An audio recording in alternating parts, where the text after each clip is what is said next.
V save my life. Even ಫ್ಯಾಮ್ಲಿಗಿಂತ ನನಗೆ ಚೆನ್ನಾಗಿ ನೋಡ್ಕೊಂಡಿದ್ದಾರೆ.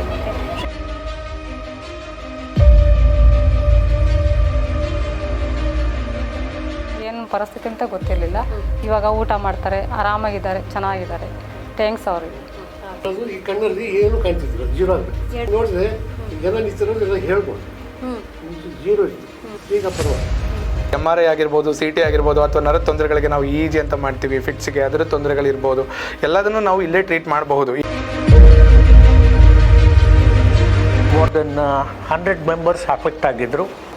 ಒಂದು ಪೈಸೆ ಖರ್ಚಿಲ್ಲದೇ ನಮ್ಮ ICU ಅಲ್ಲಿ ಅವರಿಗೆ ಸಮರ್ಪಕವಾಗಿ ಟ್ರೀಟ್ಮೆಂಟ್ ಕೊಟ್ಟು ಎಲ್ಲರೂ ಗುಣಮುಖರಾಗಿ ಮನೆಗೆ ಹೋಗಿದ್ದಾರೆ.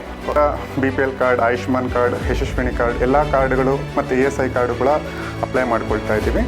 ಇಂಪಾರ್ಟೆಂಟ್ ಏನಂತ ಹೇಳಿದ್ರೆ ಚಿಕಿತ್ಸೆ ಮೊದಲು, ಹಣ ನಂತರ, ಆ ಒಂದು ಪ್ರೋಟೋಕಾಲ್ ಇಟ್ಕೊಂಡು ನಾವು ಫಾಲೋ ಮಾಡ್ತಾ ಇದ್ದೀವಿ. ತುಮಕೂರಲ್ಲಿ ನಮ್ಮ ಹಾಸ್ಪಿಟ್ಲಲ್ಲಿ ಅಷ್ಟೇ 3 ಟೆಸ್ಲಾ MRI ಮೆಷಿನ್ ಇರೋದು.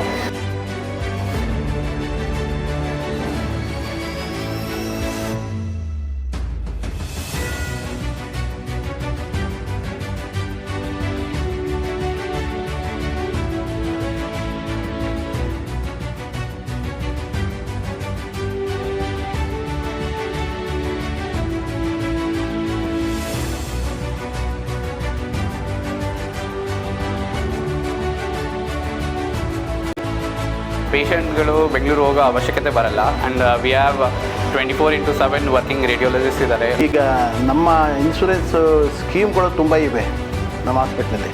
ಒಂದು ಗೌರ್ಮೆಂಟ್ ಸ್ಕೀಮ್ಗಳಿದೆ ಮತ್ತು ಪ್ರೈವೇಟ್ ಇನ್ಶೂರೆನ್ಸ್ ಸ್ಕೀಮ್ಗಳಿದೆ. ಇನ್ಶೂರೆನ್ಸ್ ಕೇಸ್ಗಳು ಯಾವಾಗೇ ಬಂದರೂ ಕೂಡ ನಾವಿಲ್ಲಿ ಅಡ್ಮಿಟ್ ಮಾಡಿಕೊಂಡು ಟ್ರೀಟ್ಮೆಂಟ್ ಆಗ್ತಾಯಿದ್ದೀವಿ. ಆಕ್ಸಿಡೆಂಟ್ ವಿಕ್ಟಿಮ್ಸ್ಗೂ ಕೂಡ ನಾವು ಟ್ರೀಟ್ಮೆಂಟ್ ಫ್ರೀ ಆಫ್ ಕಾಸ್ಟ್ ಮಾಡ್ತಾಯಿದ್ವಿ.